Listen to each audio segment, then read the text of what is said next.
Good afternoon, everyone. Welcome to this place, and I'd like to welcome our distinguished guests. First, I would like to welcome the permanent representative of Malaysia to ASEAN, Her Excellency Dato Izzah Wong.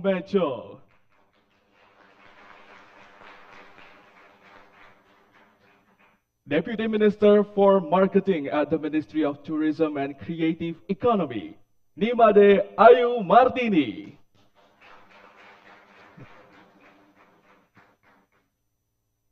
The Director of ASEAN Socio-Cultural Cooperation at the Ministry of Foreign Affairs, Yuliana Bahar. Member of Radio Republic of Indonesia Supervisory Board, Kusnaidi. Director of Tourism Marketing for Asia Pacific at the Ministry of Tourism and Creative Economy, Wisnu Sindu Trisno.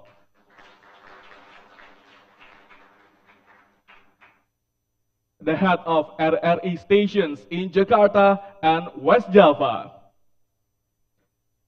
The head of Bandung City Cultural and Tourism Agency, Arif Shaifuddin. Association of Indonesian Tour and Travel, ASITA. The Association of Indonesian Hotel and Restaurant, PHRI. And we also welcome the people, the students, the deans, the lecturers from campuses across Bandung. Poltekpar Bandung. Universitas Pendidikan Indonesia. Universitas Parahyangan. Universitas Pasundan. STBA Yapari, Genpi Bandung Raya, FIB Unpad. Ladies and gentlemen, once again, welcome to today's event. And this event is live broadcast on our YouTube channel, VOI Official, and also our website, voinews.id. And you can also download the application at RI Digital, available for Android and also iOS.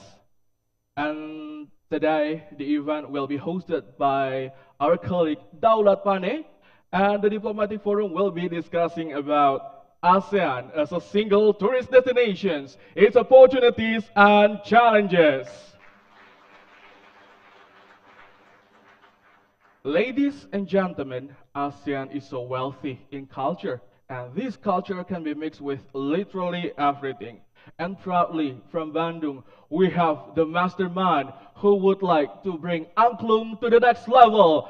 Welcome, Manshur Angklung.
Manshur Angklung.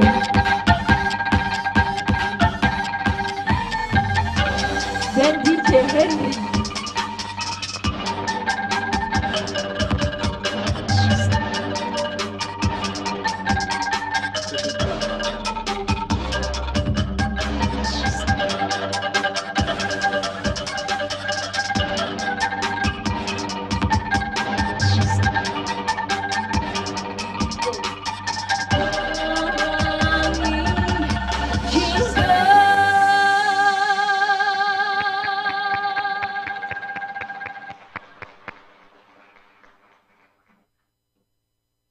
Ladies and gentlemen, another applause for Manshur Angklung.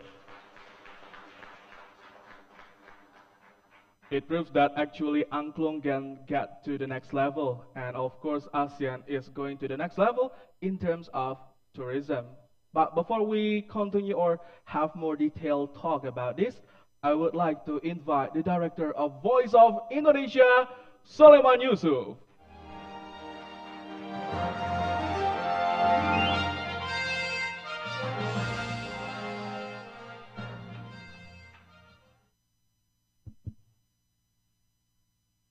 Assalamualaikum warahmatullahi wabarakatuh. On this wonderful afternoon, I would like to say thank you for attending this event. To the honorable speakers, Director of ASEAN Socio-Cultural Cooperation, Ministry of Foreign Affairs, Ibu Yuliana Bahar, Permanent Representative of Malaysia to ASEAN, Her Excellency Dato Izzah Wong, Deputy Minister of Marketing of Indonesian Tourism and Creative Economy Ministry, Ibu Nimade Ayu Marthini. Thank you also to the honorable guests, Supervisor Board of RRI, Bapak M. Kusneni, and my colleagues, Pak Widi, Pak Eman, Ibu Besti, and last but not least, to Dean, lecturer, universities in Bandung, and students that have provided your time to be here. And I cannot mention one by one. Thank you for being here today. A little reminder for all of us that Indonesia and all member states of ASEAN has goals to become an epicentrum of growth. Meanwhile, Voice of Indonesia, VOA, has a noble duty to support it by the second track diplomacy for Indonesia through the 46th diplomatic forum that carry the theme ASEAN as single tourist destination, its opportunities and challenges. Voice of Indonesia warmly due to this wonderful city of Bandung. It's time for us to take back what we have before in tourism sector and make it grow even bigger. Let's enjoy the hospitality and exceptional of the city. Before we begin the show, let's see the welcoming speech of President Director of Radio Republik Indonesia, Bapak I. Hendrasmo. I'm Sulaiman Yusuf, Voice of Indonesia, from Indonesia to the world. Waalaikumsalam warahmatullahi wabarakatuh. Assalamualaikum warahmatullahi wabarakatuh. Good afternoon, honorable guests, ladies and gentlemen. Voice of Indonesia is part of Radio Republic Indonesia. It stands autonomously and focuses on broadcasting for overseas. Apart from being a medium of information, Voice of Indonesia also takes on a role as a medium for empowerment and advocacy, as well as a medium for raising awareness and a sense of belonging to Indonesian culture, and serving as a second track for diplomacy through its colorful programs, including Diplomatic Forum. Diplomatic Forum is a flagship program from Voice of Indonesia, which presents current international issues discussed with competent speakers, resource persons in English. The 46th Diplomatic Forum brings the theme ASEAN as single tourist destination, its opportunities and challenges. Honorable guests, ladies and gentlemen, as the host of 2023 ASEAN Chairmanship, Indonesia encouraged the image of ASEAN as a single tourist destination in accordance with its G20 presidency spirit last year, namely the transformation center on community-based tourism. The vision of ASEAN as a single tourist destination was initiated at the ASEAN Tourism Forum in January 2023 and has been strengthened with Indonesia's membership in the United Nations World Tourism Organization Executive Board. This initiative is expected to encouraging economic revival and employment opportunities in this region, and therefore there is a call for an increase in the number of flights and seat availability to support connectivity between tourist destinations in Indonesia and other ASEAN member countries, and vice versa. However, when this call has been realized, I hope this forum will take its contribution to that point. I truly appreciate and would like to thank the participants, especially all the speakers, for their sincerity and time to attend this forum. May this 46th Diplomatic Forum organized by Voice of Indonesia produces ideas that makes ASEAN as a single tourist destination brings the benefit to all its members. Thank you.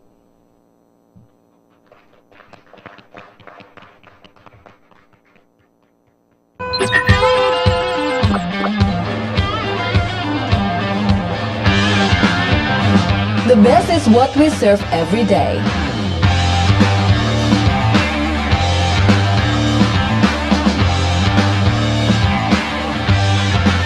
Racing against time to be the first.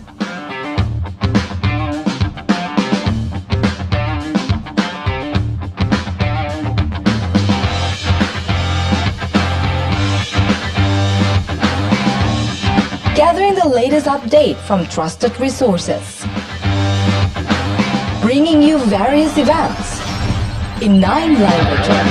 Pengalaman Indonesia sebagai tuan rumah konferensi tingkat tinggi KTT G20 menjadi modal yang sangat berharga. Voice of Indonesia in Jakarta with the commentary from Voice of Indonesia in Jakarta.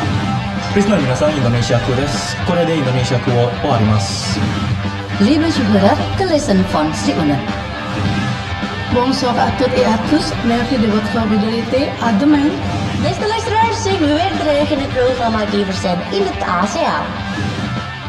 Oyentes, vamos a hablar idioma Indonesia. 从印度尼西亚面向世界，现在报的面向世界。 Mustarmina kiramna takibikum haza wassalam. For you, our faithful listener.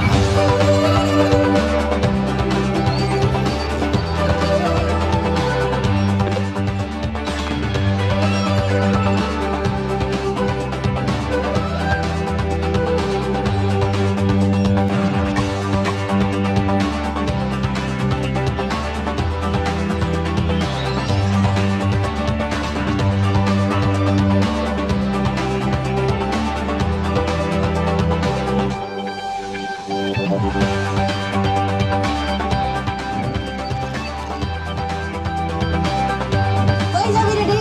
Indonesia to the world. Halo pendengar Voice of Indonesia, from Indonesia to the world.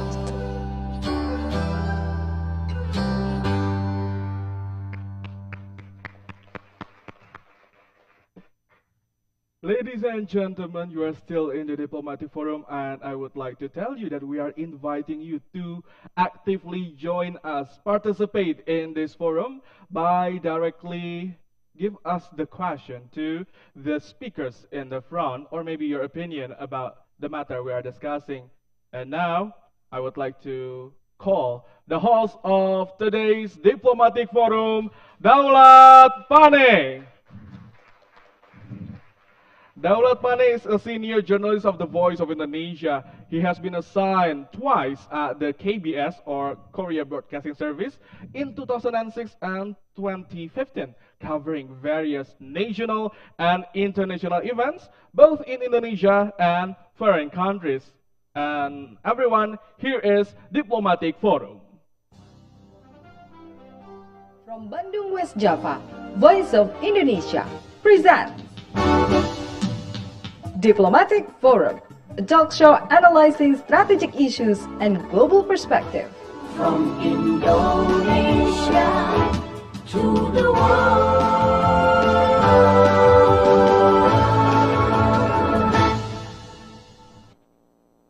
Thank you, Steve.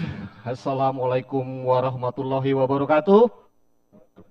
Good afternoon. Welcome to the 46th, I repeat, 46th Diplomatic Forum.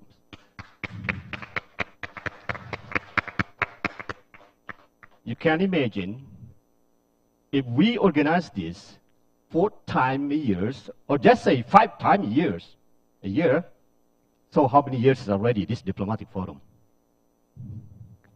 Can you imagine? Okay, thank you very much for coming to this forum. And I would like to call to come to the stage our distinguished speakers, extraordinary speakers for this ASEAN as a single tourist destination, its opportunities and challenges. Please welcome, and I would like to invite to come to stage Her Excellency Dato Izzah Wong Cho.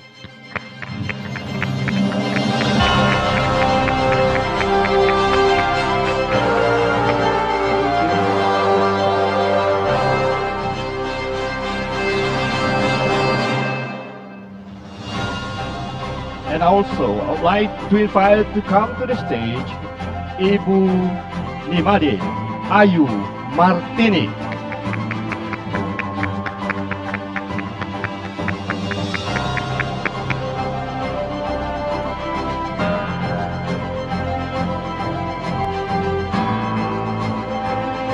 Welcome, Ibu.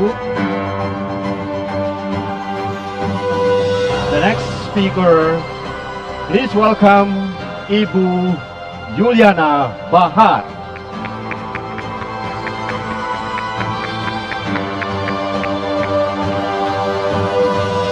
Welcome to the 46th Diplomatic.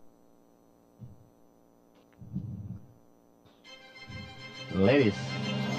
Oh.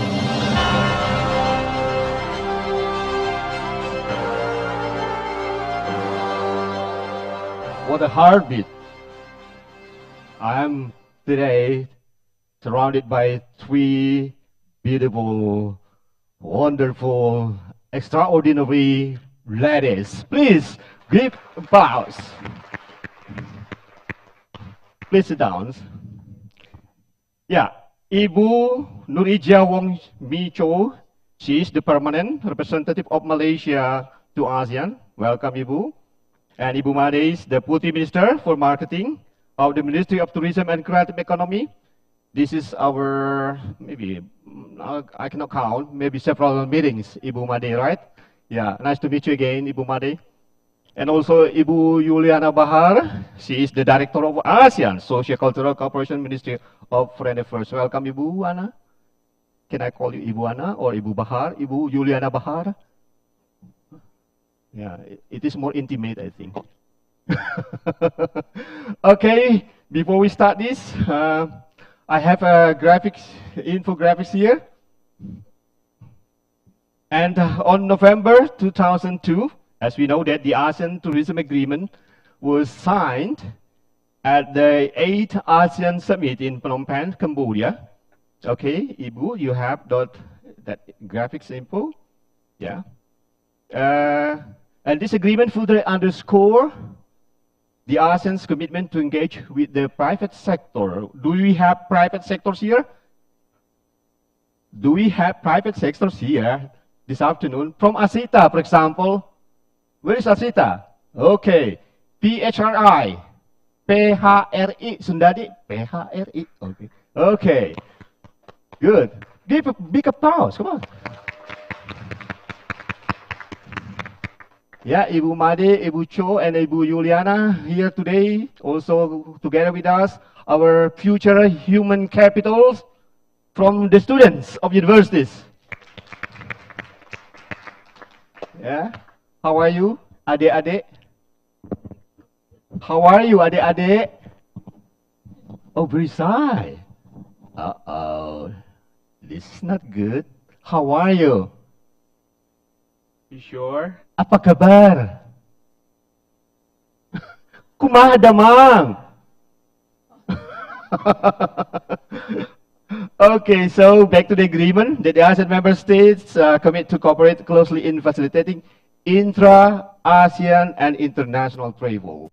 And in the graphic, we showed that there is what I call imbalance visits among the ASEAN member countries. This is data for 2022 actually. Thailand got 11 point blah blah blah visitors, and then we have Singapore, and then Indonesia, and next. So, Ibu Made, I think, first. Okay. Yeah. Check the mic, Ibu Made. Okay. So, can tell us about these graphics? I mean, those in 2022. So, what is the update data for Indonesia? Thank you so much for the question. But first of all, let me say how delightful I am to be here personally, in person, in Bandung, because I thought last week, should I come or should I not? Is there any online version of this? And the VOI team said, no, you have to come, Ibu. And I said, okay, for VOI or RRI, because we are very close, we are brother and sister, I said, I'll be there. So very happy to be here. Thank you for having me. Okay. So let me start with the numbers. Numbers is not everything, Pak. Yeah, ladies and gentlemen, numbers is a parameter for us to see one-off, yeah, whether we are successful or not. But more importantly, for tourism, is actually how the people, industry included, yeah, or the stakeholders are happy, are prosperous, welfare is very important. So, but numbers, yes, is important, but we have to see, apart from number, also how much do tourists spend in one destination, for example. How long do they stay, for example? So these 2022 numbers, it's not a perfect numbers to tell just because we just been out of pandemic, okay? So 2021, it was 2022, don't even mention, like plummeted, like Indonesia, maybe 95%. You know, no tourists because the borders are closed. But then 2021 started 2022. Okay, is a recovery process. 2023 also, but next year it's supposed to be a increase or trajectory process. So for Indonesia this year we target, talking about numbers, we targeted around 8.5 million tourists, okay? The number was revised from previous number in January last year from 7.4. So we see the growth, like now if you go to Bali or any other places, always full of tourists. Not only during summer, but off summer now, for example, is October or November, still amount of tourists coming. Why? Because of pent-up demand. People are probably, I think you agree with me, are tired being home for 3 years. You know, during pandemic, they wanted to go. They have the money for those who like to travel, of course, or traveling is part of the lifestyle. They could not go anywhere. So then when the borders open, poof, they go. no matter how expensive the tickets are and how far the destination are. So then we see, I think in Malaysia, Indonesia, Thailand, everywhere, pent-up demand. So that's great. So we believe 8.5, will pass that. We will surpass the number. Because up to January to August, already 7.4 million foreign tourists to Indonesia, already. So that means maybe 1 million per month, right? Let's say. So if that's the case, my boss, Minister Sandi Uno said, okay, Ibu Made, I think I'll give you, quote unquote, new target, 10 million. 10 million, okay. Hopefully, inshallah, God bless us, hopefully we can get 10 million. So this is something, but the target for Renstra, or national target, is 8.5. Thank you so much. Thank you, Bu Made. Yes, as our President Director mentioned just now in his speech, that Voice of Indonesia play a very important role in distributing information about Indonesia, about Indonesian tourism, and what our Tourism and Creative Economy ministers say about this forum. Let's listen to this. Welcome to the 46th Diplomatic Forum. I'm Sandiaga Uno, Minister of Tourism and Creative Economy of the Republic of Indonesia. I would like to express my sincere gratitude to RRI Voice of Indonesia as well as the rest of the team for their unwavering support and dedications to continuously demonstrate a strong commitment to establish sustainable destinations in the region. Destinations for every dream. ASEAN is a diverse region boasting a wealth of cultural, historical, and natural treasures. Over the years, there has been a growing recognition of ASEAN as a single, integrated destinations for travelers. One of the main opportunities lies in the rich tapestry of experiences that ASEAN offers.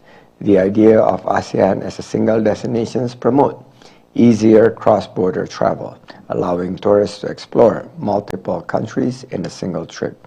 However, harmonizing cultural differences and varying level of economic development among members countries is complex, especially in balancing the preservation of local traditions and environments with the demand of tourism. Therefore, the vision of ASEAN as a single destination encourages strong collaborations and cultural exchange. The challenges of harmonizations and sustainability must be addressed to ensure the region's unique offerings are enjoyed responsibly and equitably. And thank you. Thank you, Pak Sandi. So, Ibu Cho, can I call you Ibu Cho or Mei Cho? Mei Chu, okay, Ibu Mei Chu. If Ibu Made has put the target on 10.8.5, and then maybe we get 10. Okay. So how many will you put the target? What is your bar? Thank you. Actually, from the index you gave me, last year we didn't really do that well because it's just after the pandemic. But this year, from the statistic given to me, Malaysia set a target of 16 million for this year. Wow. Yes. 16 million. 16 million. Wow. And up to August, I think we have achieved about 14 million. And so our new target could be 18 million this year. Oh, Ibu Made. Okay, 18 million. So, in his speech also, we listened that Pak Sandi say things about the single destination. First, I would like to see if Malaysia put the bar on 18 million and Bu Made put for 10, maybe our brothers, Thailand, Vietnam, will have their own bars. But do we have, the ASEAN countries, talking about this single destination, have the same perception, the same perspective about this single destination? Ibu Yuli? Anna is fine. Yuliana, Anna is fine, okay. Check sound. All right, thank you so very much, Bapak Daulat, Ambassador Mechu, and Mbak Made, my idol. my tutor in my early years in Kemlu. I salute you. Good to see you again. And I would like to just, before I get into your question, I would like to pick up on what Mbak Made has just mentioned. This goes beyond the numbers. We have to see beyond the numbers. Numbers is important as an indicator, but it's not everything. Unless we want to take tourism business in ASEAN as a soccer match. Do we want to take ASEAN tourism as a soccer match? Where, you know, every team has to score as many as they can? No. The most important thing to do by the ASEAN member states when it comes to promoting their region as a single tourist destination is how they can lift up the benchmark, the standards, how they can improve the quality of service, how not also to benefit the tourist that comes to the region, but also how can we make tourism industry and culture in the region benefit all societies, especially those hosting specific tourism attraction in their country. Because we need to ensure that tourism in ASEAN is not only sustainable, but also inclusive. Now, when we talk about inclusivity, we talk about how we're going to give meaningful benefit to the local societies. And of course, I'm from the Ministry of Foreign Affairs of Indonesia, but I cannot speak from the perspective of Indonesia per se. I'm talking about the perspective of ASEAN. So in ASEAN, tourism is one of the key areas of cooperation, even since the earlier years of ASEAN, since establishment.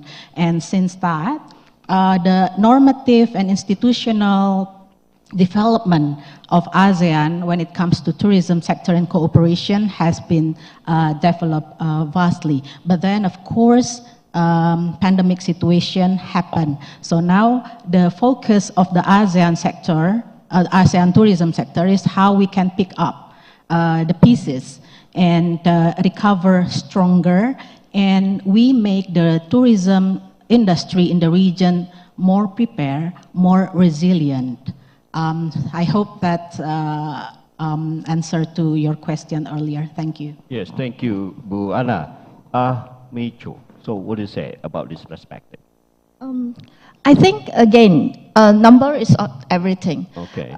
What we are focusing now in ASEAN is to promote the region as one, right? Because Malaysians always believe prosper thy neighbor. If all of us are prosper together, then the whole region will be prosper, and everyone benefit from it. So I would think ASEAN as a whole, every country is making their efforts to promote tourism, and this is one of the key sector in promoting economic growth.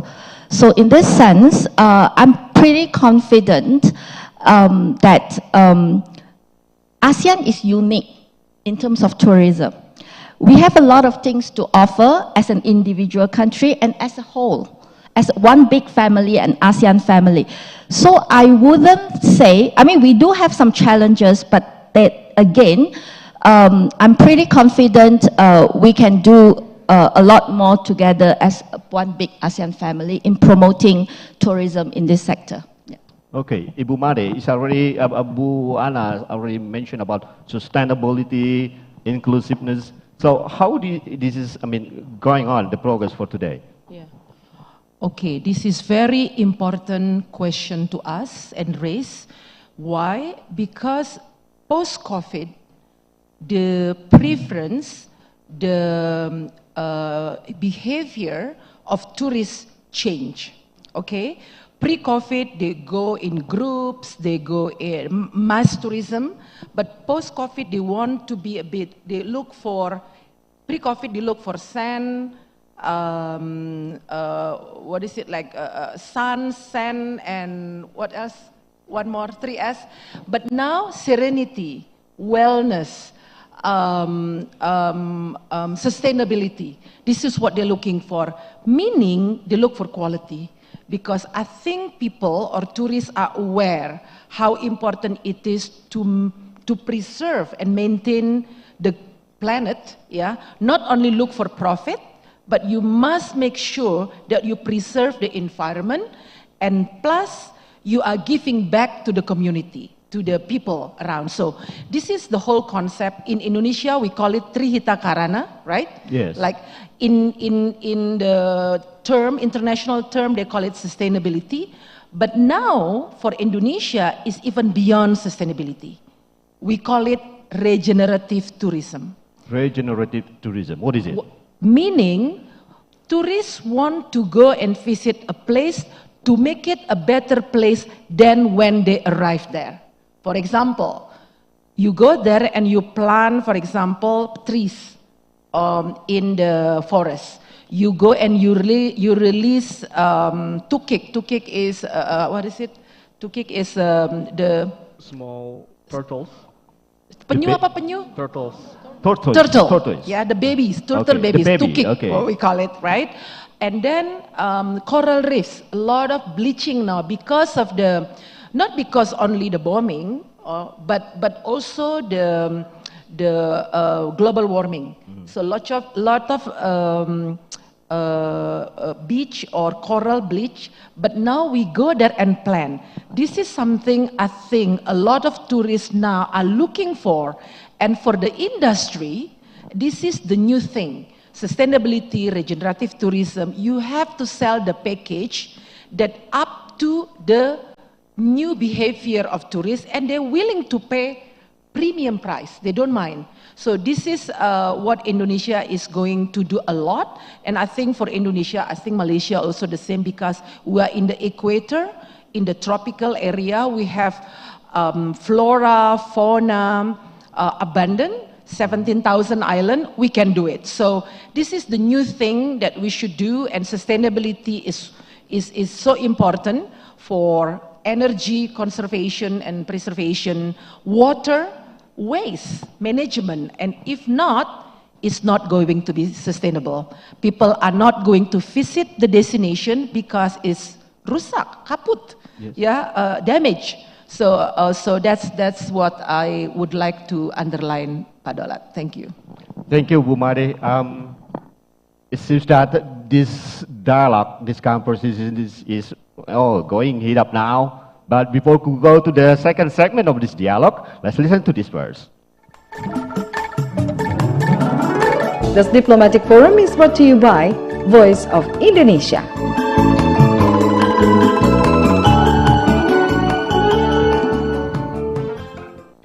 Well, ladies and gentlemen, and also our brothers and sisters from university, we know that the tourism sector, as already mentioned by our speakers here on the stage, should have a great contribution to our economy, Indonesian economy, Malaysian economy.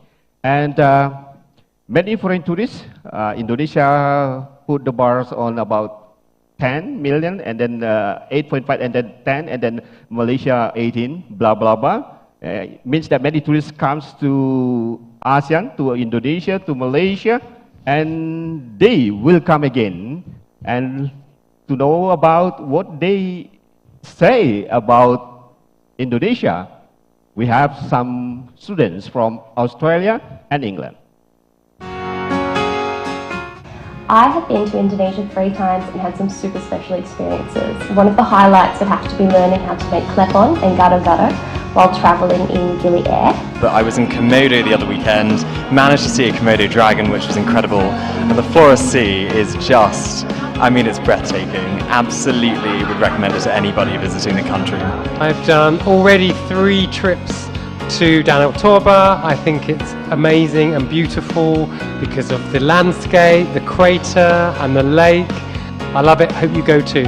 When I was in Indonesia, I had the privilege of going to a good couple of places while I was there, real touristy spots. These included places on Java and also in Denpasar. And Yogyakarta was a great place. Okay, give an applause. So they mentioned about Toba, they mentioned about Bali, Lombok, and then Yogyakarta, and so on and so on. So it means that we need connectivity yeah, flights, roads, yeah. The next question will go to Ibu Yuliana. So, in your assessment, how is the, just say, intra-ASEAN for in general and Indonesia for spatial facilitation or infrastructure to support this ASEAN single destination idea? Please, Bu Ana. Thank you, Pak Daulat. That you raised a very important point when it comes to our effort to promote our region as a single tourist destination, connectivity. Without that, it will be very impossible to ensure mobility, a smooth mobility, especially connectivity among countries in the region, and especially to connect the tourist spots that is promoted by ASEAN countries as a single, that is included in the single package for a single tourist destination. So this is why in ASEAN, when it comes to promoting tourism sector, we emphasize the importance of cross-sectoral coordination and collaboration, and also cross-pillar coordination and collaboration, and understanding the gap, the existing gap in terms of capacity, modality, and resources that each ASEAN member states have, especially when it comes to promoting the tourism sector. As we can see from these figures as well, we understand that there is this existing gap in the region, and understanding also the limited capacities and resources that ASEAN have, we need to strengthen the cooperation between ASEAN countries and relevant and potential partners. And I think this is the salient point that was emphasized by Minister of Tourism earlier. Without cooperation, collaboration, and coordination, it will be very difficult to realize ASEAN and to sustain ASEAN as a single tourist destination. And this is also the spirit that embodies the priorities of Indonesia's chairpersonship. Sorry, I don't want to say as chairmanship, but it's chairpersonship, to refers to gender neutrality. This is, yes, this is what embodies the priorities of Indonesia's ASEAN chairpersonship. How we can concretize the spirit of collaboration and cooperation between ASEAN and its partners in the greater Indo-Pacific area. Thank you. Thank you, Bu Ana. And also there will be time and chance for the floor to raise questions, but after Ibu Micho answer my question. So yeah, Ibu Ana already says that there should be close intersectoral collaboration. So does it working in this ASEAN single destination vision, Ibu Cho? Yeah. To add on to what Ibu Ana has said, actually, within ASEAN itself, we also have a master plan on connectivity. And one of the key sectors under master plan of connectivity is actually infrastructure development, transportations, civil aviation sector, and also we also collaborate within ASEAN countries on how to streamline immigrations, visas, you know, to facilitate the arrivals and access for tourists. To add on, I can showcase also some example is how we work together to attract external partners of ASEAN to help invest in this region, to help us to improve our infrastructure. For example, the clear example is your Whoosh train, right? It's a product of collaboration between Indonesia and China, right? And for us in Malaysia, we have also upgraded our airport, major airport, and also upgrade highways, highways. We have Pan-Borneo highways, which is under constructions now, and we are also developing, also again with the collaboration with some external investors to invest on the development of a new train line from the east coast of Malaysian Peninsula to Kuala Lumpur. So all this is going to definitely help to increase the mobility of tourists. And also I understand there is already a new train line between Laos and China. And that will definitely, it is in my dream that one day we will have a train line from the border of China all the way down to Singapore. Yes. Right? And that will definitely increase tourist arrivals, not just for Malaysia, but the region on the whole. Yeah. Yes. Thank you, Bu Micho. And Steve, where are you?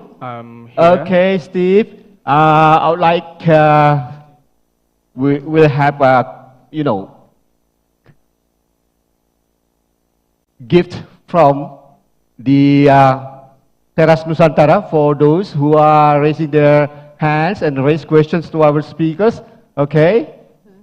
Yeah, we have coffee.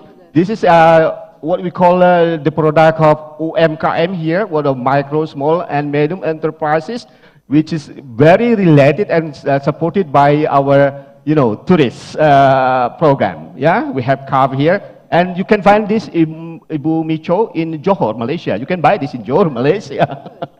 And then also we have here a very interesting gift from a Voice of Indonesia. Yes, please, Steve.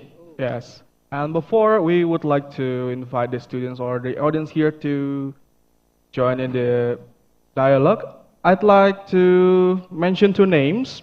This was given by my floor director. Two names, Ria Marcelina Octaviani and Shiva Mayapada from Universitas Pasundan. Who should please stand up? Yeah. Yeah, we would like to give them a very beautiful appreciation for coming as the first two people to come into the diplomatic forum. I hope you are happy with this, okay? Yeah, don't forget to ask the questions, okay? Nice. Okay, now I would like to move on with the people who would like to pose a question. Raise your hands. Across there, on the corner. On my left, Steve, there's one on my left. Oh, on your left first. Okay. I'm sorry, ma'am. Please wait a moment. Okay, if you want to raise the question, please also raise the pamphlet that we have provided you, not only your hands, but make sure the writing is VOI. In the right order. It's VOI, okay? VOI, remember, VOI. Yeah, that's right. Okay, state your name, your campus, and your question. Thank you. Hello, Your Excellencies. Good afternoon. My name is Hana Widya. Okay. Yes, I'm from STB Ayapari. So I have a question. Actually, I have two questions. The first question is for Dato Nur Izzah. Your Excellencies, I would like to ask you that I am, we, as a student, oftentimes have limited budget or like funds to travel to overseas or exactly Malaysia. So does Malaysia have cheap travel packages for like foreign students like us? Do Malaysia provide for us? Fair question from students, of course, eh? Based on the students' cost, right? Just one question, already two questions? I actually have two questions, but do I have to state two right now? Okay, it's okay. The next question is for Ibu Nimade Ayu. Okay. Ibu, my question is, several Asian countries offer cheap tours abroad. What are the government's effort to ensure that Indonesia also implements cheap tourism for Asian ASEAN citizens? That's my question. Okay. Thank you so much. Thank you, Vidya, okay? Thank you very much. Ibu Micho, I think first. I think I do almost the same questions, right? So this is for the Malaysian perception and also Indonesia perception. Okay, please, Ibu Micho. Thank you for the questions. I must say Malaysia offer a wide range of tourism tour package. So that suits to your budget. So it is how you explore those packages, because we have all these budget airlines. So sometimes, for students who have limited budget, you must really know how to plan and find the tricks of getting cheap tickets online. And then in Malaysia itself, we do have a lot of budget accommodation, which is suitable for students. Okay. And Malaysia is well known as a safe destination for students and backpackers, and also family, for family. So there is a wide range of accommodation that you can choose, but there is also packages that if Malaysia now, like Ibu Ayu said, we do not really go for mass tourism. I don't think mass tourism is the target now, but we are focusing on experiential tourists. So which means depending what you like to experience in Malaysia, will you be interested in adventure, or you wanted to embrace with local culture? Then we have all this kampong stays for tourists to experience some local culture and lifestyle. And for students, there is also another way, is we encourage student engagement in the ASEAN level. You could always participate in events that brings exchanges. University and university conduct, exchanges program, and then you can then go to Travel Malaysia as a student in a special package offered or organized by the receiving university in Malaysia. And I guess that will be another good example of experience. And of course, Malaysia is also a hub of education. So by there's a lot of scholarship available, and actually studying in Malaysia is not expensive too, it's very affordable. So if you can go to tap on all those, you can experience Malaysia in the students' way. Okay, thank you, Ibu Micho. Yes, Vidya, is it clear for you? Where are you, Vidya? Okay, is it clear for you? Yes, okay, yes, Umade. Thank you for the question. Let me try to maybe rephrase your question by saying two things. First, tourism is not only outbound tourism, inbound tourism, yeah? Outbound mean keluar negeri, right? Inbound mean dari luar ke dalam negeri, wisatawan mancanegara. But tourism is also domestic tourism. This is something that the government, I don't know if you know, if you don't, that the government is not doing good job. I fail as Deputy Minister for Marketing, right? So now actually, adik-adik, ladies and gentlemen, dear students, yeah, we have what we call Gerakan National Movement for BBWI, Bangga Berwisata di Indonesia, right? With this, the government is encouraging, including students, to do exchange. Ibu already mentioned just now, we have 17,000 islands, like 38 provinces, and desa wisata, 7,500 tourism village in Indonesia. So then 175 of them are already curated by the ministry and ready to be visited by you. So we have a program called Edu Tourism. So if your university, where are you from? I like, your English is very good, by the way, I salute you.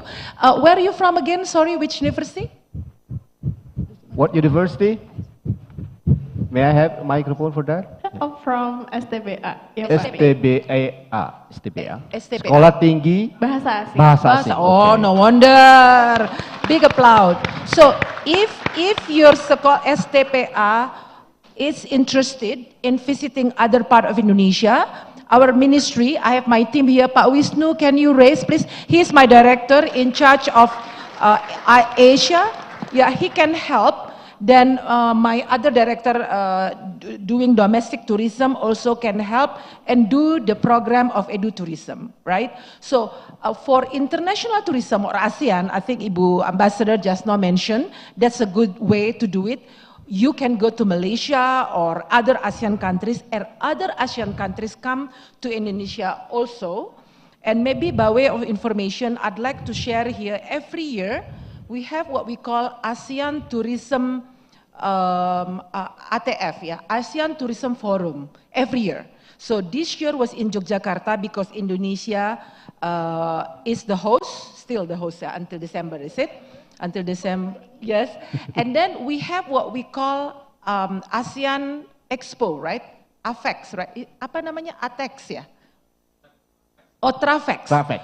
TRAFEX. So this is all ASEAN member states, member countries are exhibiting there, and they have a very good deal. This is something I think you as a student needs to explore, use every social media, information out there to have a look, yeah? And then if you want to go and visit Malaysia, Thailand, and any other ASEAN, that's a good way of going.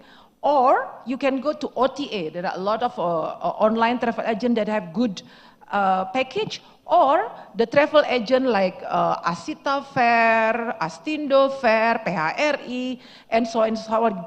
They have a lot of fairs, yeah. And this is something that you need to, as a student especially, that you don't need to spend a lot of budget, yeah, but still get good value for your money. So that's okay. Thank you, Bu Mades. Okay, Widya. If I may. So from now on, yes. Yes, that's perfect answer. Okay. So from now on, you can browse, you can search, yeah. So yeah, there are many possibilities, yeah. Bu Ana, you wanna add this? Okay. If I may, Pak Daulat. So from the ASEAN perspective, as much as we want to encourage more mobility, more traveling, intra-ASEAN traveling, but at the same time, we as an entity in the region wants to avoid what we call the racing to the bottom. So quality over quantity. So this is also part of educating our ASEAN community that when it comes to service, when it comes to hospitality, we need to maintain that there is this certain bar, there is this certain level of standard that every actors in the industry have to meet. So that's why when you think that you pay more for the service, rest assured that what we want is you get good quality of service from what you pay. So, but then again, of course, we encourage more young people to travel on modest budget, intra-ASEAN, yes, but at the same time, from the ASEAN perspective, we need to strike this delicate balance between ensuring quantity, but at the same time, adhering to the principle of quality. Thank you. Thank you, Bu Yuliana. Yes, Steve? Yeah, I still got one more lady over here. Yeah, she was grinning right now. Okay, please state your name, your campus, and also your question. And stand up, please. Thank you very much. And here's the mic. Hello, thank you for the opportunity. My name is Jennifer Apriani. I am from the same STBA. My question is, before I ask, I would like to state that regenerative tourism is when tourists came to make the place they visit better than before. But nowadays, there are many tourists that seems to destroy or make our images bad. Like, for example, in Bali. And I guess not in Indonesia, but also there's others in other countries. I just want to know maybe the opinion and perhaps solution. Thank you. Okay, it seems this goes to Ibu Made, right? Bring it on. Okay. Yes, from Apriani, actually, I'm a little bit missed your point, Apriani. Can you repeat the point, the only point? My point is, I think Ibu Made said that regenerative tourism is when tourists make the place they visit a better place. But nowadays, I see a lot of posts in like social media that when tourists came to place, they not make it better, they destroy it. And then it makes our images really, really bad. And I think it's not only in Indonesia, it's also happening in other countries. You get the point, Bu Made? Yes. Thank you, Apriani. Yes. Please, Bu Made. Solution. Thank you. Thank you, Apriani. Very good question and observation. So true, these days, this is exactly we don't want to happen. Tourism is supposed to be a low-hanging fruit that everyone can create this, right? For the benefit of the people. Unfortunately, if you do not have a good management system, this is what happened. Like over-tourism. Tourism destroy, there's pollution for waste, for noise, and so on and so forth. This is where the management authority, like pemerintah daerah, ya, local government, central government, the stakeholder needs to stand up and have rules. For example, how do you stop people from coming too many? You have to have a carrying capacity. For example, one destination is only, this is example, 1,000 people. You cannot get more than 1,000 people. Only then you can maintain and preserve the place. So you have to have that, right? So if it is too many and too much, then damage happens. This is, we don't want. So what do we do? So she asked about solution. Yes. No problem, I have solution. First, you have to have a strict rules, regulation about carrying capacity. Secondly, education. You have to educate even not only the government or stakeholders, but also the tourists. So she mentioned about social media, a lot of tourists, unruly behavior of tourists in Bali, for example, or in Phuket. So they go to the temple, they're wearing bikini. They go to the street, they don't have helmet. So what do we do? One, ministry or government, local government, or stakeholders needs to have the rules. You enforce the rules, because if you drive motorbike, you have to have driver license. If you don't, you cannot. So you cannot be so relaxed about those things. So enforcement is very important. So then tourists respect the local culture and the law where they go. And we, as local, also respect the tourists by implementing the rules and regulation. Only by doing that, we have what we call sustainability. Because sustainability is not only about environment, but also the people. If the people are not happy, and if the people are being, what is it called? I don't want to say it, but like exploited, that's not good tourism. That's not good. They're exploitative. So it has to be both sides, a delicate balance that Ibu Mbak Anna just now mentioned. So you have to respect that. This is very important now. So regenerative tourism, again, this is another segment, yeah. There are segments that tourists would like to do that. How do we do it? Are they willing to pay? They do. Narrative. You have to have a story about everything you do, about how do you promote your destination, or not only destination, but special interest, for example. Yeah, people like now to go to the village. What are the story behind it? Why do you need to go to the village? Because when you go to the village, then you meet the people and you buy oleh-oleh or handicraft, UMKM, small and medium enterprise. That way, you give back to the community instead of going to the big chain. Nothing wrong with the chain, nothing wrong. But again, this education, persuasion, narrative, and promotion, digital promotion, social media, for example. So again, don't worry, Apriani, I think you need, together with us, yeah, to educate also public. Yet we have to have you have to be a responsible tourist. We have to be a responsible stakeholders. So that's my point. Thank you, Bu Made. So you listen to Bu Made. This is collective responsibilities. Yes, Bu Made? Collective responsibilities. Students, you can do with your social media, share good things, share good behaviors. Yes? Agree? Okay, applause for us. Steve. Yeah, I think it's enough, sir. Going back to you now. Okay. No more questions. No more? Oh, we now. have done. Okay. On the right? Okay. No. Actually, we'll save it for the third segment, sir. Thank you. Okay. Okay. Yes, actually, I just need 1 minute for this, Ibu Yuliana. Can we put this on collective, becomes a collective perspective, collective understanding between ASEAN countries to handle what Ibu Made already said, okay, those bad behavior towards law enforcement. Please, Bu Ania. 1 minute for me. Okay, thank you. 2 things. Enforce the law. Second, be consistent. You are the host, we are the host, they are the guest. So the host have their say, that's for sure. The guest, they can receive our hospitality.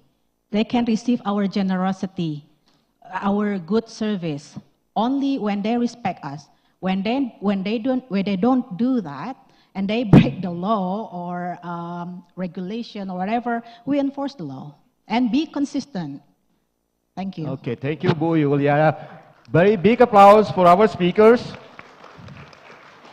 Yes, actually we have to ask ourselves, why we have to have, go outside, we have a relaxed time, we have, visit Bali, Yogyakarta, and go to Malaysia. That means that we want something different what we have, right? And then when we come to that place, there should be, a hope that we will be back to that. While people come to Yogyakarta, while people come to Bali, yeah, we expect they will come back. Not only one visit. As our Sania here and on the Manshur's, Angklung, and the gangs will translate this in their song Santai.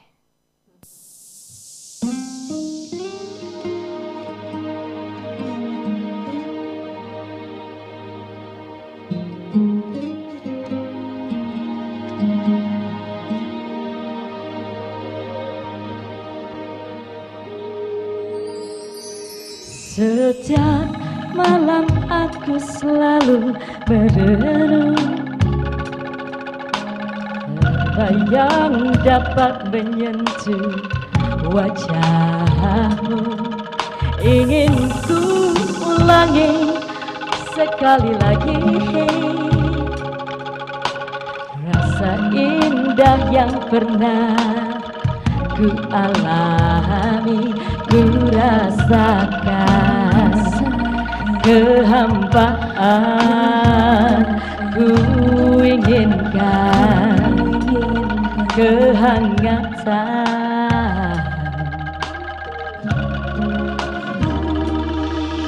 Tak aku lagi seperti waktu itu, tak bisa ku hindari, hati selalu merindu.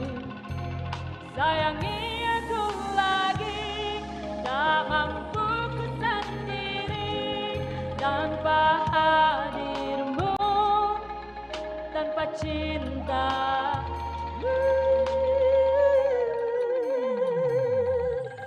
Ingin ku ulangi sekali lagi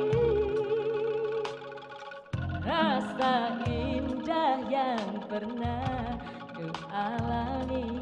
Ku rasakan kehampaan, ku inginkan kehangatan.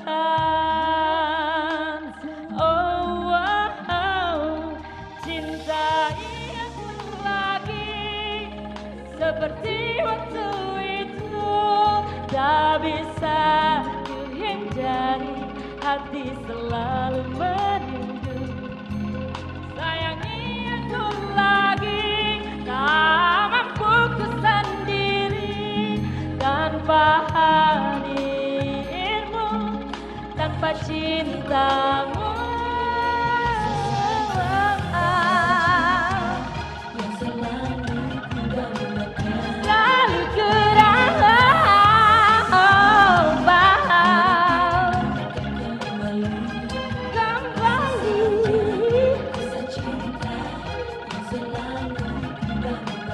Selalu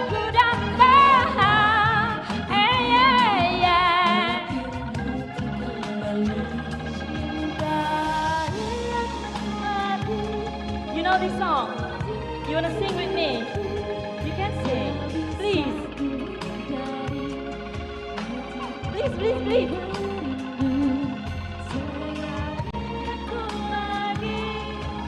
Woo.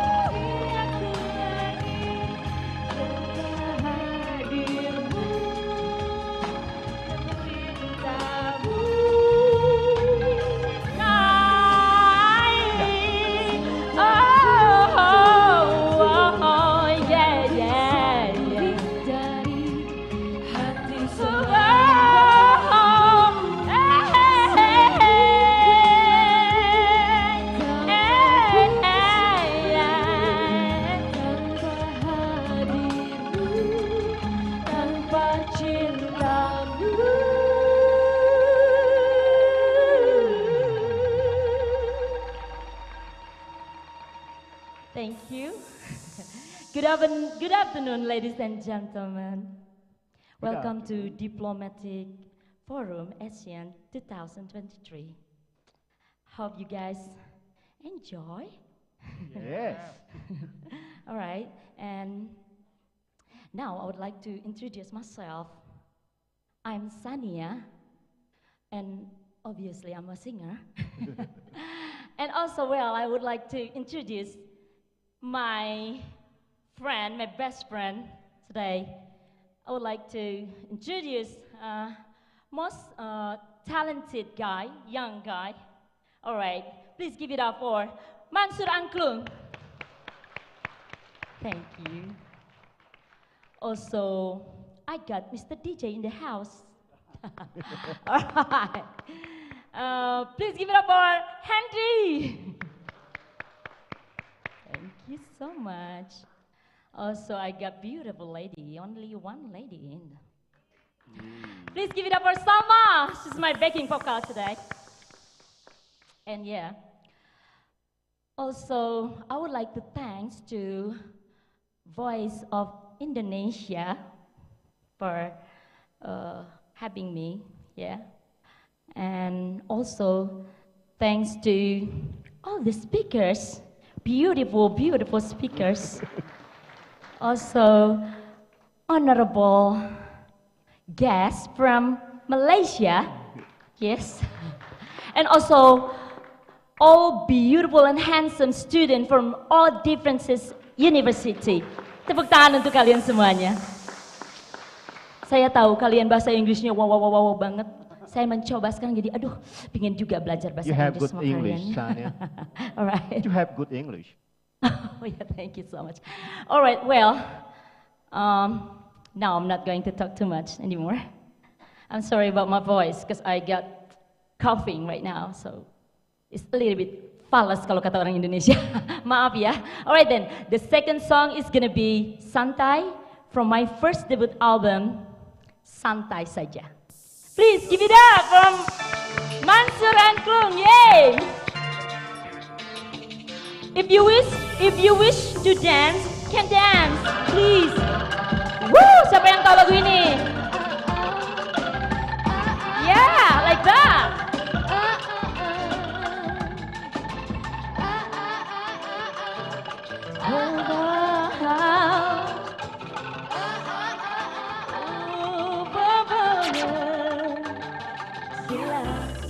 Sungguh ingin aku jadi milikmu.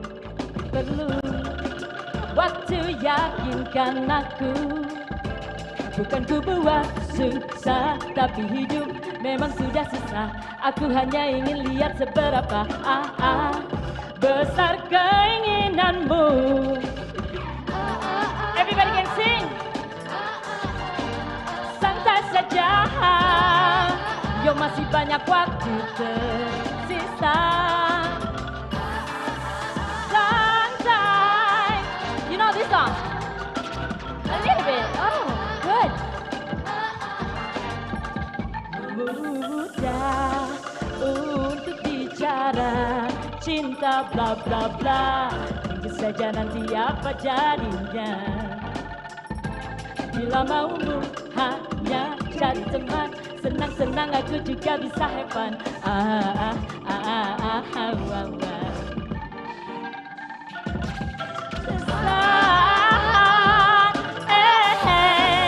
Santai saja, yo masih banyak waktu tersisa. Santai, santai saja. Jangan dulu pakai hati rasa. Tiada ku ingkari detak rasa hatiku. Ku tergoda tatap dan senyumanmu. Maukah kau mengerti, yakinkan diri ini dapatkah tercipta kasih suci. Oh yeah, oh yeah, yeah. Give it up for Manshur Angklung. Yeah, one more time. Louder. Mana generasi muda, ayo dong. Woo. Semangat. Tuh, ayo ibu goyang. Sometime, maybe you can sing with me. Santai saja. Yo masih banyak waktu tersisa. Oke, dance. Santai, ibu, Dato. Jangan dulu pakai hati rasa from Bali. I love Bali so much. Santai, so I back there. Yo masih banyak waktu tersisa.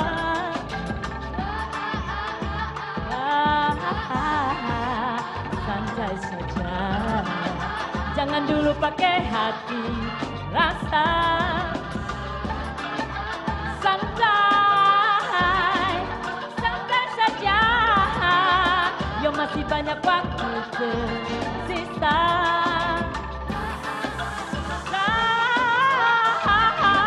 Santai saja.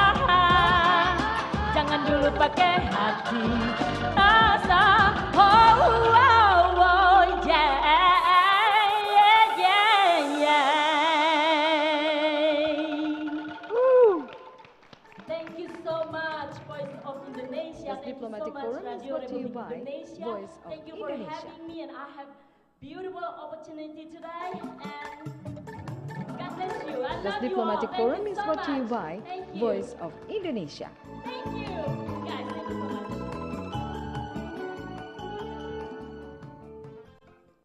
Okay, thank you, Sania, Manshur, and the gang. And again, once again, a very big applause for them.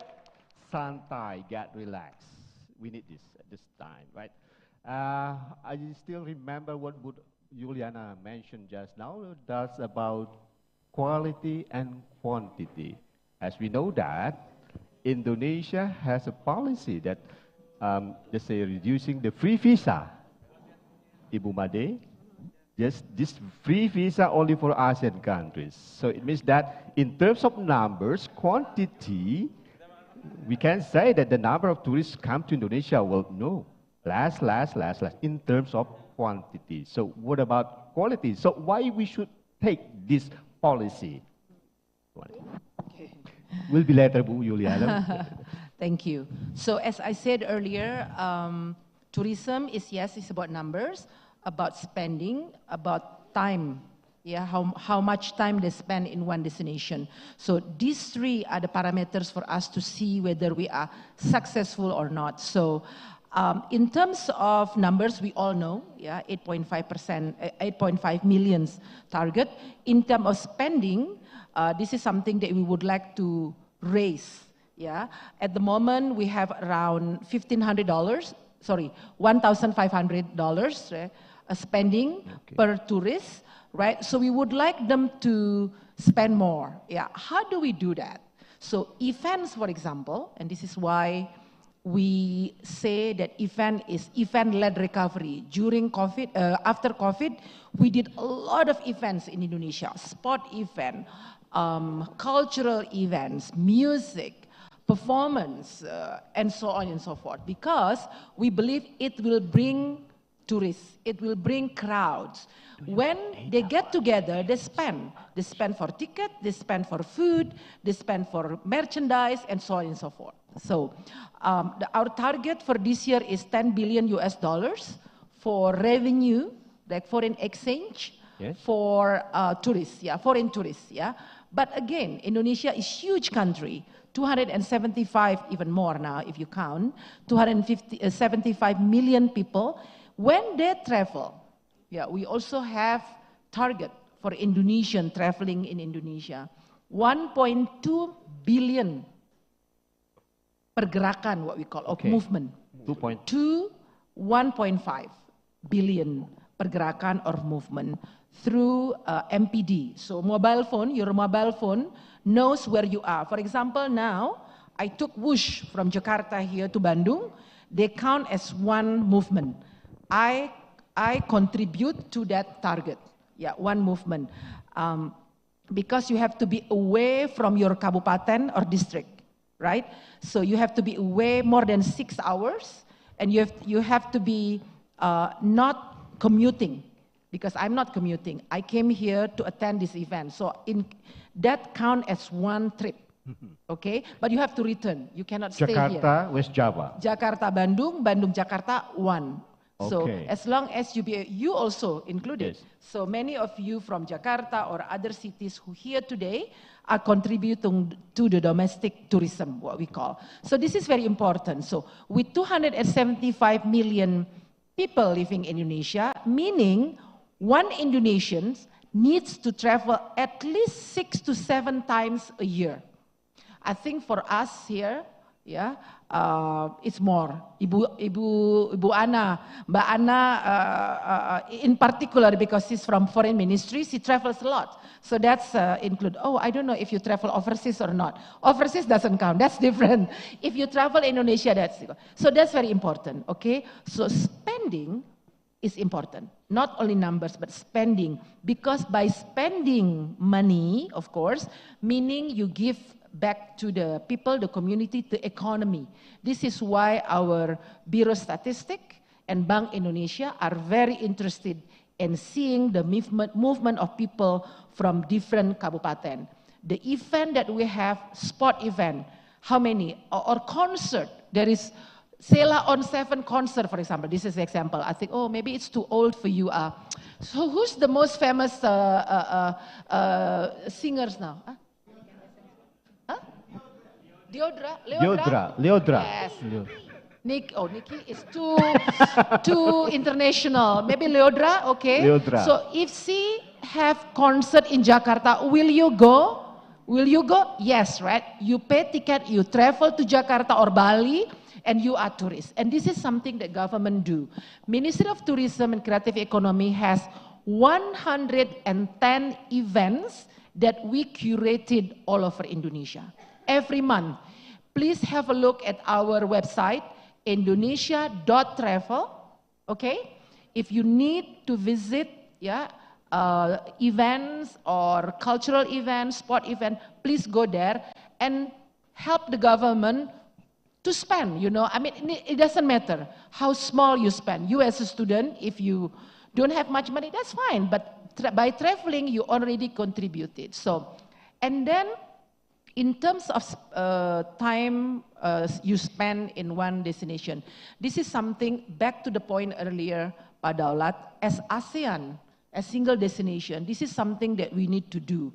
Take, for example, tourists come to Malaysia, they spend 10 days there. 10 days. Why don't they add on beyond Malaysia, go to Indonesia, another 10? Meaning in ASEAN, they spend 20 days instead of 10 days. Yes. And they spend more. How do we do it? Promotion. A lot of promotion. Of course, connectivity also. This is why Malaysian Air and Garuda Indonesia have a joint collaboration. or AirAsia. They have a lot of AirAsia, I think one of the most advanced in this regard, bringing tourists. So before they come, for example, from the US, tourists from the US come to, okay, I want to go to Bali. They just don't go to Bali alone, but they also think, after Bali, where would I go? Maybe Langkawi. After Langkawi, maybe Phuket. After Phuket, maybe in Cambodia, and so on and so forth. Okay. Imagine if we can do that, so the length of stay will be massive, will be bigger. And this is something why this year, during Indonesia's presidency or chairmanship or chairpersonship or chair, yeah. We have the theme, yeah, ASEAN destination of every dream. So we want to bring ASEAN is a dream destination for everyone in the world to come. Okay. So this is our aim. Of course, there are a lot of things to do. We need to do more. I think I should reach out to other ASEAN colleagues, the marketing people at the ministries, to go together. Not only promoting yourself, but I mean yourself meaning your own country, but also ASEAN. So we do it a lot now with Malaysia, but connectivity, it really matters. But that's government, right? Private sector, more importantly, because they're doing business. We don't do business. Yes. Yeah, yes. Yeah. We cannot do business because we are government. We are facilitating it. Yeah, but the travel agent, tour operator, DMC, stakeholders have to think, hotels, accommodation, need to think this. You know, if you have a chain, for example, in many ASEAN, you promote. Come to Vietnam, come to Indonesia, Malaysia, and so on and so forth. And this is the way to go, and you promote it in big time, massive, with good narrative. Again, very important. So I think that's what I have to say about the ASEAN as single destination. Okay, thank you, Uma. It's very interesting. Big applause, please. Okay, gentlemen from ASITA, from PHRI, Bumade already mentioned on this stage that they already brings the policy, and this is you are, I mean, doing it. Yeah. Do you want to respond to what Ibu Made mentioned? Here's the mic, sir. Okay, Moderator. Thank you very much. My name is Budi Ardiansa. I'm from ASITA, chairman of ASITA West Java chapter. And also I have Mr. Herman Mukhtar as the chairman of GP Jawa Barat and also the PHRI Jawa Barat. Maybe we just want to comment about this diplomatic forum because the theme, yes. The theme is ASEAN as single tourist destination. At first, we think that if we talk ASEAN as single tourist destination, it means that we have to be at one, yeah, to be at one to invite all tourists come to ASEAN as one single destination. So I mean that when they come to ASEAN, they have to visit all destinations. So we have to make collaboration, not competing. Yeah. Anyway, I also see the table which shows that Indonesia in what position, Malaysia in what position, and Singapore in what position. As we know that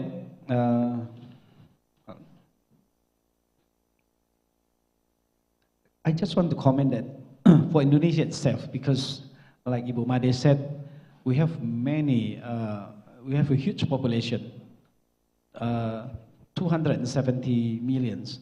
So it means that Indonesia is targeted by other countries. That's the problem. Yeah. So many Indonesians now is still like to travel abroad. Yeah. Not invite the tourists come to Indonesia. That's a problem. So Indonesia, for Malaysia, maybe for Singapore, Thailand is a target. Yeah. So that's why our government now has do a lot of things how to make tourists come to Indonesia, and we really appreciate that. And also, if we compare about Singapore and Thailand, let's say Singapore is, actually they have also a number of tourists, but because Singapore is very expensive now, yeah. So now they are beaten by Thailand, yeah. Thailand has more tourists to come to Thailand than Singapore, but I think that's still equal. Yeah. Indonesia is still a little bit left behind. But Indonesia, like Ibu Made said also, we have a huge domestic market as well. But it doesn't make us, it doesn't invite devisa come. Yeah. But anyway, this domestic tourist has saved us during the pandemic time. Yeah. So when the pandemic time, Singapore, Malaysia, maybe, and Thailand, they don't have many domestic tourists. But in Indonesia, we have a lot of domestic tourists, and it saved us, sorry, during the pandemic. Another thing is, let me highlight of the international airport.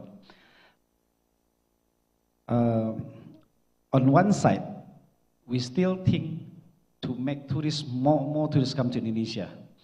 But as I heard that Indonesia is reducing the international airport, there's also, I think it's what we call is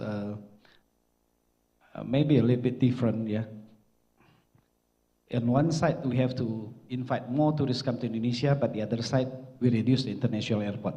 So it also comes to a problem as well. So we also urge the government not to close the international airport. We have to make more international airport. So make people come easier to any part of Indonesia, because Indonesia is very large, from Sabang to Merauke. From the west, they can fly to some cities, and on the east side, they also come to another city. So they have to fly to Jakarta and Bali and then go to another side. Okay. Because what? Our domestic airfare is very expensive as well. One more thing. Do you have more, Pak? Sorry? I think we still have many here. Let Ibu Made respond to this first. Yeah, I think. Some of them are comment, right? Not yes. really Yes, question. yes, actually not a question. Yeah. But there is a very interesting comment here. I think Indonesia reducing the number of airport. international airports. Yes, yes. Right. Okay. Do you want me to respond that? Okay, sure. Oh, okay.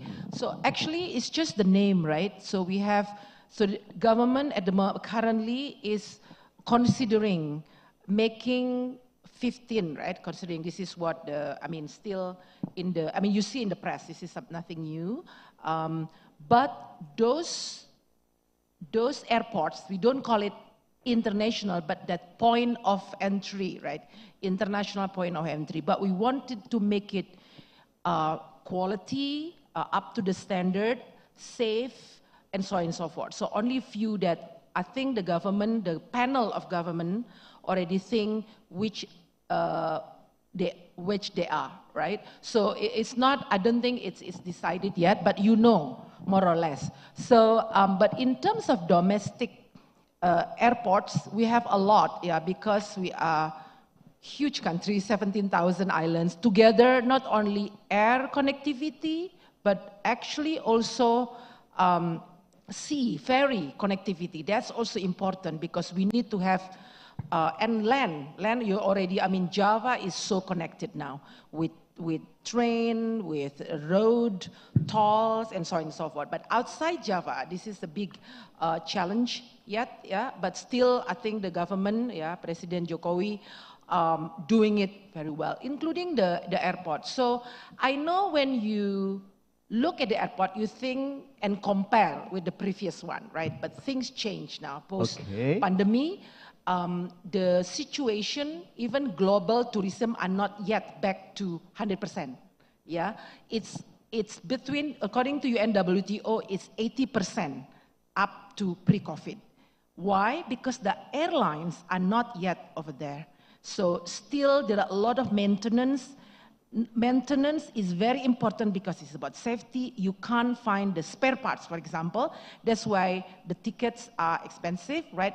This is still, but hopefully next year, it's going to be maybe normalized back to pre-COVID. Because now, even when you need to book or buy new fleet, it's not available yet. Because during COVID, 3 years, no operational, no production. So there are a lot of challenges there, but at the same time, the pen-up is over there. So back again to the international, quote-unquote, entry, I do understand a few airport Indonesia are not as before, right? We are doing it. We are pushing it, but thank God the Kertajati now here in Jawa Barat already open 29 of October, and we're trying to get from Malaysia already, Malaysian Air, and then Air Asia, and hopefully Scoot, yeah, hopefully, and my office, Pak Sandi, Minister, already saying push more. Yogyakarta, for example, is not yet open, but one of the best airport, you know, nice size,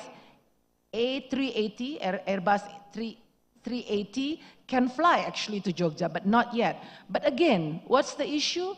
Of course, it's business, right? I mean, we as a government can only encourage, but at the end of the day, it's business. If the fleets think this is not making money, they don't open yet. But we are trying. We're trying to push the Middle East. I think they already got the point. Okay, so let me, feedback for Asita. So how does Asita prepares for this, Pa?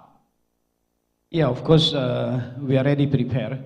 We already asked our members throughout Indonesia to adjust their package, to sell to the tourists abroad. Yeah, so how they highlight their own program in each of their respective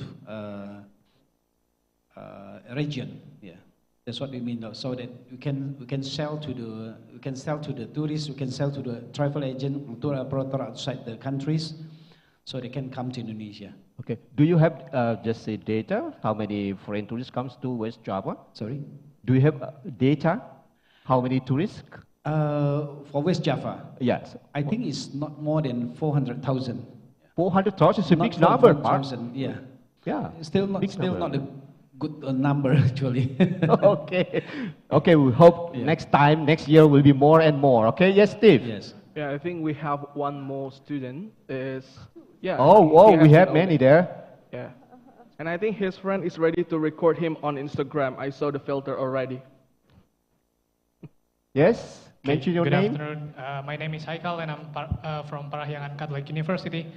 So I have a general question that maybe can be answered by all of the speakers. Yes. So my question is, we all know that ASEAN members have different standards of tourism, also maybe different priority or maybe policy, domestic policy, I say. Considering that the goal is to make ASEAN as single tourist destinations, how can ASEAN set a single standard that can be implemented by each members? As an example, maybe about inclusivity or accessibility. Thank you. Yeah, we start from Wu Mei Chou. All right. If I understand your question correctly, I think we within ASEAN, to set a standard, it is not easy, but it's also not impossible. I think we always have sessions to share best practices. What we always learn from each other, what works and what don't work in this sense. So it is always, we have different platforms under ASEAN to discuss tourism-related issues. We discuss policies, we discuss collaboration, we also discuss on promotion. You know, how do we promote? Like, for example, I mean, listening to some of it, I could probably show some example of ASEAN as a single destination. Like, we have this triangle kind of promotion. Like, for example, Riau, Singapore, Malaysia, Kalimantan, Brunei, Malaysia. You know, this kind of triangle destinations. Yeah, Philippines. Yeah, all this workable. I think we also encourage key industry players like hoteliers, like travel tour agencies. They always have their, I think, regular meetings or forum to discuss issues, challenges, and they work together on how to address those problem or challenges that they have. So there is always a platform to discuss, and we encourage that. Yeah, thank you. Yeah, again, this is about collective works. Okay, Ibu Yuliana. Okay, thank you, Haikal. Okay, all of you enrolled different universities, yes? And do all of us have the same, say, for example, in math, do we all score 95? No, differently, right? And each university, they have their own standard, correct? To enroll, to receive or accept enrollment from students. But, say, Haikal from Parahyangan, yes? Okay, Parahyangan set the score of 80 for each applicant to pass the examination and the enrollment, and so they can be part of the Parahyangan University. But does Parahyangan University accept all students in the 80 range? No, right? There are some who pass the score, like 90, 95, 100. The higher from the threshold, the better. So what ASEAN does is just like that. We set the minimum level that every countries in the region, understanding their different capacities and different modalities, and of course different regulation, so we can compromise on this benchmark, on this standard level. But it doesn't mean that the ASEAN countries have to say forget their own national regulation or their national specificity. No, but what we in ASEAN try to do is to come up with a common denominator from each ASEAN countries. Okay, this is the bar. Okay, you can go higher, but please don't go lower. Okay. Thank you. Thank you, Bu Yuliana. Okay, give a very big applause to our speakers. Actually, there's one more there, but it seems that, do we still have time for one more person? Oh, I'm sorry. You can meet Ibu Yuliana, you can meet Bu Made and Ibu Mecho later, while we have a break, a coffee break later after this program, okay? And yes, again, big applause. So, we have many points that we get from this conversation, but before we to this, okay, I would like to have a closing statement from each of the speakers here today. We start from Ibu Yuliana first. Okay, I would take this not as a closing statement, but this is the initiation of a prolonged dialogue. What we seem to forget. Okay, by the show of hands, who here are familiar with the concept of destination for every dreams? Do you? Anyone here in this room? Anyone? My point exactly. So we have a big homework when it comes to joint promotion, when it comes to producing common products to promote ASEAN as a single destination, tourist destination. Now, what we seem to forget, including us in the Ministry of Foreign Affairs, is we can empower ASEAN Committee in the third country and international organization as agent for promotion. And also, we can empower the ASEAN diaspora all over the world, on top of the ASEAN mission and embassies all over the world. Can you imagine ASEAN diaspora all over the world? We can empower them as the agent of, for promotion. But, of course, we need to address all of the homework that we have identified earlier during the discussion. Thank you. Thank you, Bu Yuliana, Ibu Made. Okay, this is difficult task. No. Okay, I'd like to appeal to you all. Now that you attended this session, I'd like to recommend all of you to be the ambassadors of tourism and creative economy. Thank you all to become ambassadors of tourism and creative economy in Indonesia and ASEAN, meaning please explore your surroundings.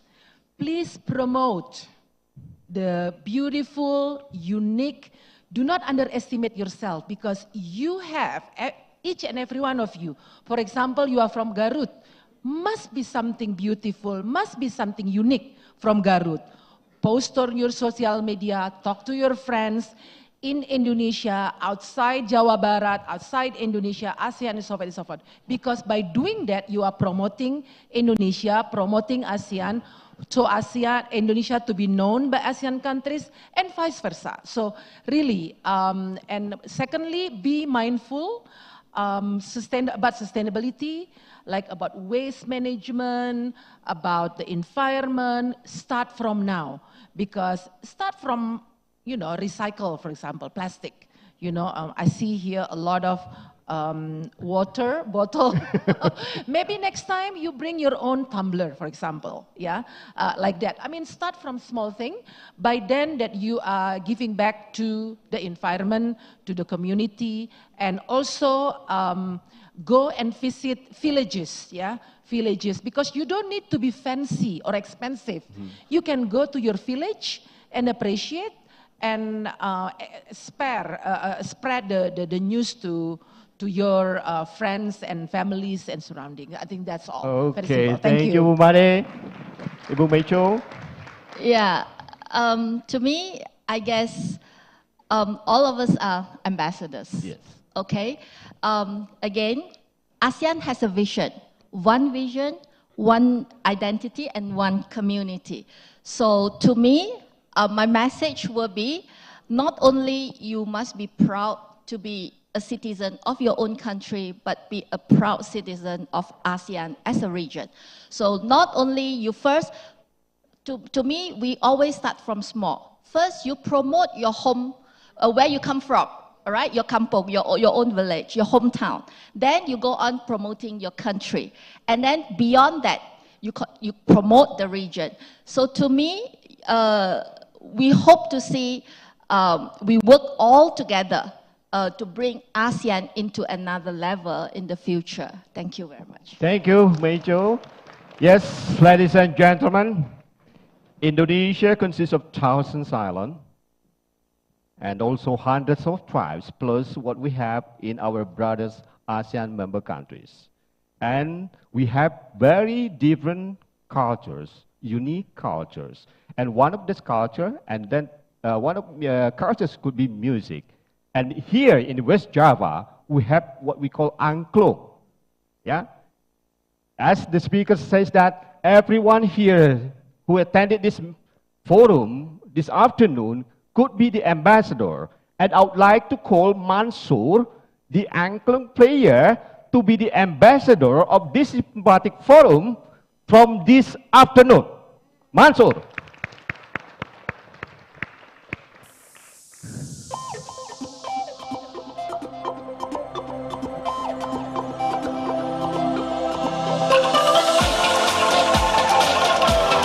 Good evening, everyone. Please enjoy the show.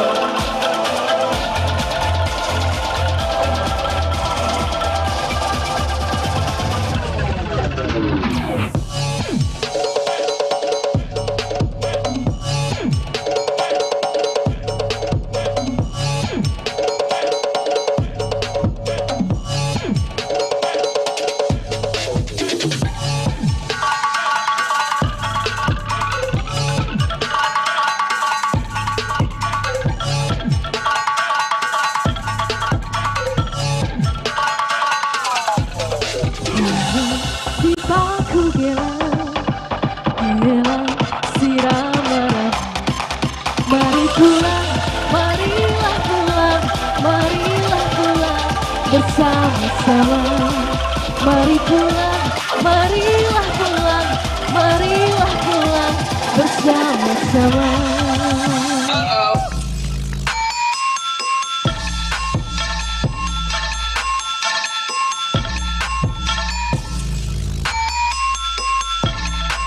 Jakarta.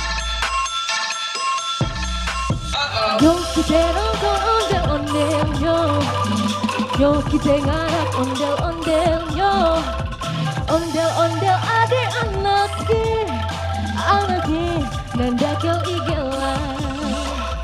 Plak-plak, nendang nyaring di tempat yang nonton giran. Pada surat-surat, tangan istri jairing oleh anak ondel-ondel. Karun kuntungan, rambut kebakaran. Jawa Barat. Kau kecang, bagandir kosong. Angin kacang, sapariu kosong. Kau kecang, bagandir kosong. Angin kacang, jangan kemana-mana, ayah istri jagung angin. Karena di negeri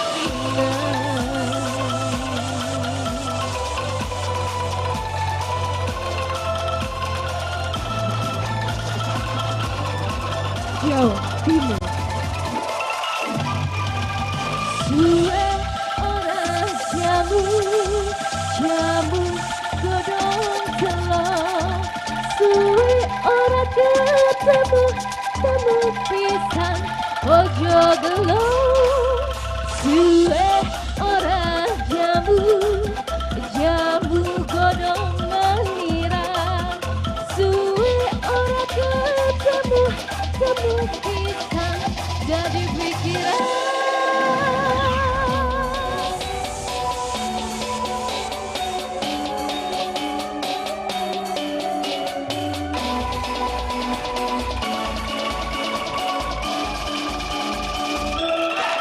Bali.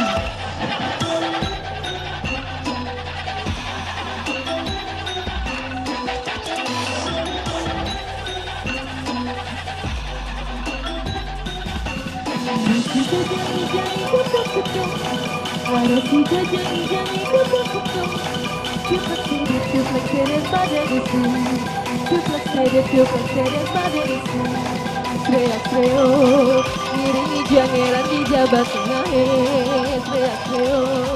Ngiringi jangeran di jabat tengah.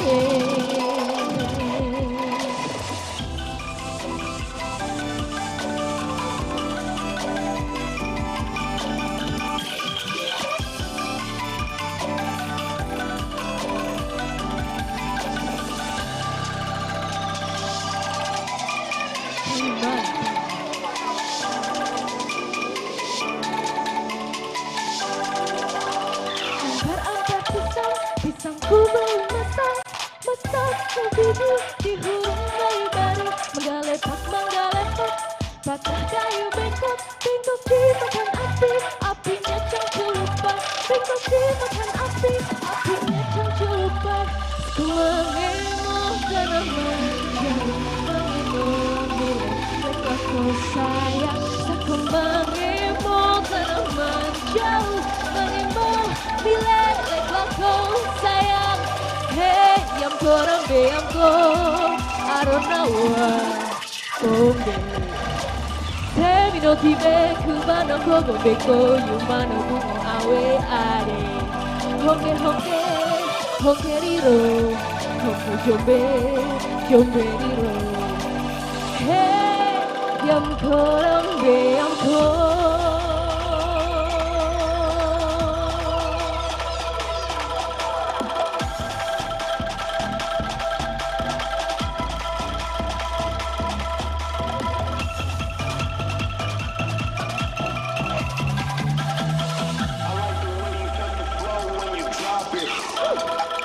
Give it up for Manshur Angklung and DJ Henry.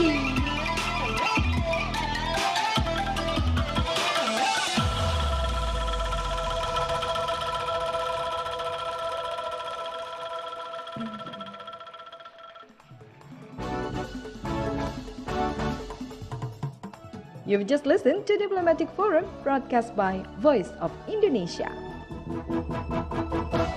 From Indonesia to the world.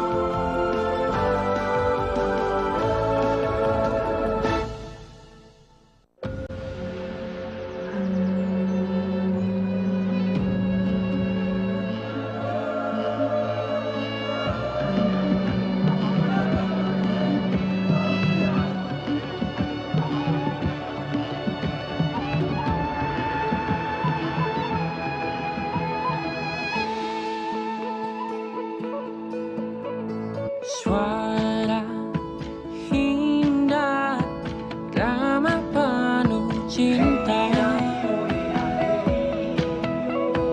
damai jiwa, tulus terasa nyata. Kita kabarkan berita, membuka cakrawala. bertaut udara di gelombang semesta. Kita Indonesia, sesungguhnya langit aspirasi bangsa. Kita Indonesia, sesungguhnya kita hadir bagi dunia. Kita Indonesia.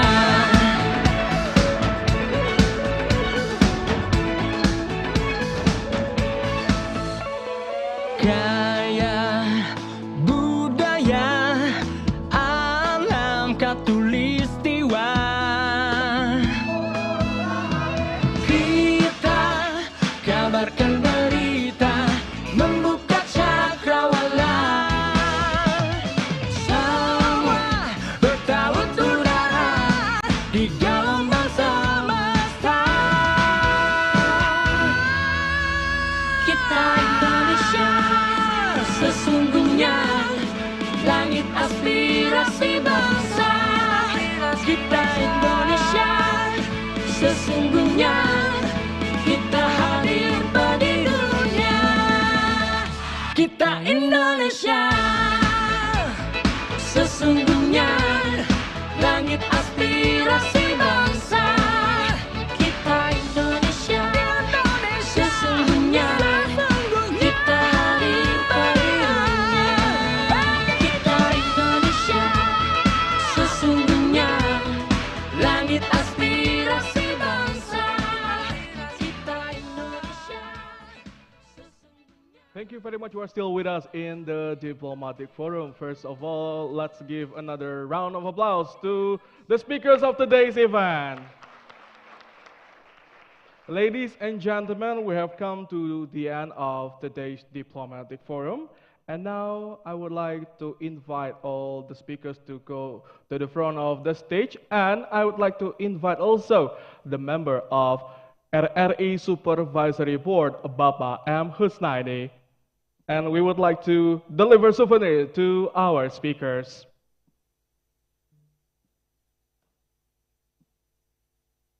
Okay, the first one is given to the permanent representative of Malaysia to ASEAN, Her Excellency Dato Nur Izzah Wong Mecho. The second one to the Deputy Minister for Marketing at the Ministry of Tourism and Creative Economy. Another round of applause for Dato Wong Mecho. Next one, Deputy Minister for Marketing, the Ministry of Tourism and Creative Economy, Nimade Ayu Marthini. And, okay.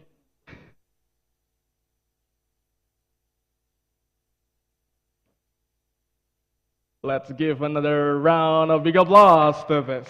And the last one to the Director of ASEAN Socio-Cultural Cooperation, Ministry of Foreign Affairs, Yuliana Bahar.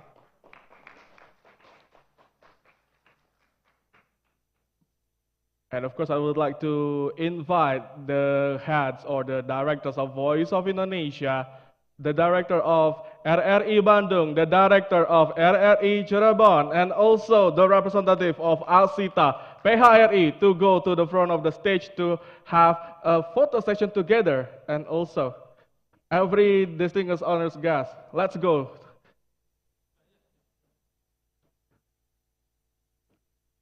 Everybody who has a camera and wanted to capture this moment, please go to the middle and get the best picture.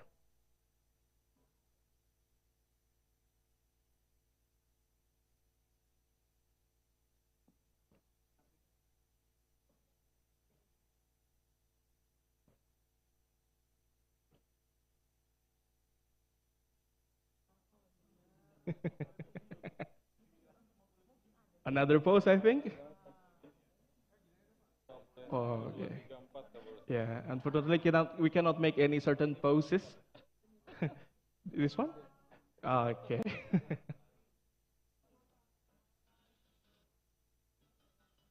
Wonderful. Thank you very much for everybody. We hope that today's event will be beneficial for all of you, and let's pray that ASEAN as a single tourist destination will be the best tourism spot in the planet. Thank you very much for coming to the Diplomatic Forum, and see you in another Diplomatic Forum. Can I switch to Indonesian right now? No? No? Okay. Floor director, where are you? Yeah, can I speak in Indonesian? Okay. Selamat datang Bapak-bapak, Ibu-ibu. Berhubung sekarang waktu sudah menunjukkan pukul 5 waktu Indonesia Barat, di luar nanti kami akan menyediakan makan malam. Jadi tidak perlu pergi ke kafe, tidak